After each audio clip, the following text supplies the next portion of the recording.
looks functional. How interesting.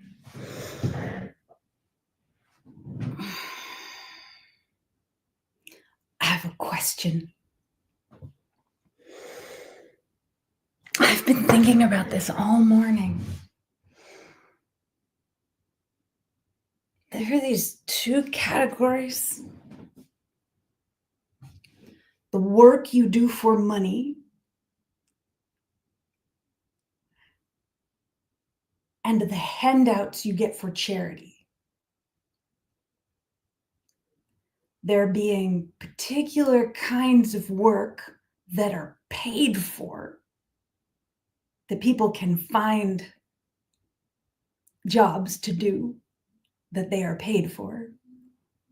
And if that is not viable or possible, handouts for charity. And of course, you might be aware that there's a lot of argumentativeness. There's a lot of conflict about how those two categories work. Handouts for charity are in tremendous contention because to alleviate suffering is such an important drive for so many people, not wanting to allow the suffering to simply go on, wanting to help. And very legitimate concerns that to give a handout for charity may condition a person not to strive, to do more, to do better, to develop skills, may even set them up to lose their skills because they end up having to work quite hard to show that they are truly in need of that handout for charity.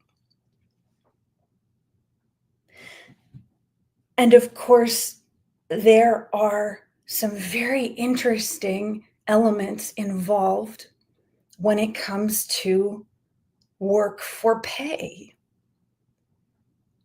where there are certain jobs that one can get and be paid to do if one can do those jobs. And if one cannot do those jobs, then there is the wonderful potential of creating one's own paying work. If one can do the things that are necessary in order to organize and achieve one's own chosen, most meaningful paying work, the thing you want to do for money, and maybe the things you have to do for money in order to set up the things you want to do for money. But we're still only talking about two categories here. We're still talking about the work that one does if one can for money that is paid to them, where that work is valued by people who have money.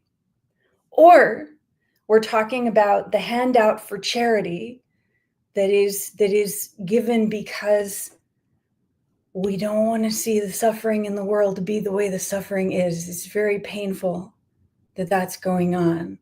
And so there are wonderful efforts to make sure that financial resources and other kinds of resources can be generously shared in circumstances of terrible hardship. But what I don't see people talking about at length is how we pay one another to do the most meaningful vocational work that a person is moved to do and strengthened by doing in service to that person's broader collective, community body, family, region. Why are we always talking about doing the work that has people and organizations ready to pay for it because they know the value of it? And we're talking about handouts for charity, but we're not talking about using the financial resources that are available for charity to make sure people are paid to do the things that they know most need to be done to support their families, to support their communities. People on the ground, on the front lines, at the most extreme hardship intersections have a premium form of professional expertise because they are having to meet challenges and impossible situations that they're not being offered any help with generally, that professional networks are generally not trained in how to really address. And so the people who are meeting these challenges already are often doing a lot of extra work to show that they really need the charity handouts when they could be paid for the work they're doing that is actually the most crucial work that they could possibly do in their community, at least at a baseline of the only way to survive is to do the things that are actually the most needed for the survival of an individual and one's family group or one's group of collaborators, and the community structures that are necessary for every person to have enough collective physiological resonance to be able to get through what living beings need to get through. And from the beginning of the Intuitive Network, we have asked the question over and over again. People are doing what most needs done in their communities, often without being paid for it, often with no feeling of hope that they could ever be paid for it. But they're doing that work in exceptionally effective ways, because if they don't, people die.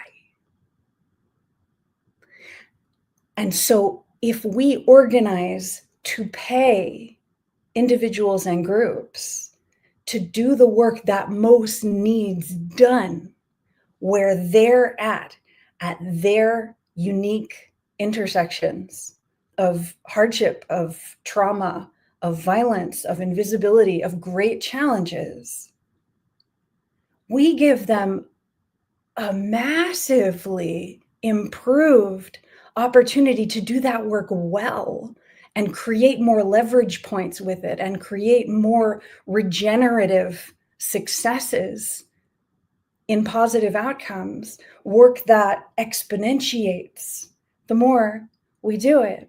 And so while we are engaging in forming economic structures we've never even heard of, because it's what allows us to do our work. It's what allows us to not only survive, but recover brilliantly and experience magnificent, miraculous outcomes.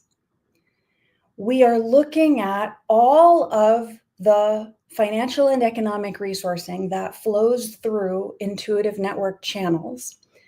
How can it be positioned to pay people to do the work that is most needed, that they've already been demonstrating must happen? They've already been saving their own lives and one another's lives by doing that work, many for years, many for decades. Let's pay them to do that most needed work, instead of only ever talking about this work over here that is the only available work that, oh, well, you can't do because you're disabled in this particular way, so you can't do the work. What are you going to do? It turns out those people have really amazing skill sets, have really amazing proficiencies that are needed by their community. And they can only scratch together a little bit of support for themselves and their community if there's no mechanism by which they are paid to deepen and expand and share and regenerate those forms of frontline expertise. So I hope this changes the conversations that more of us are having about the economics of vocationality and job training. And I have some lunch. I'm going to go eat it. I look forward to seeing you here again soon.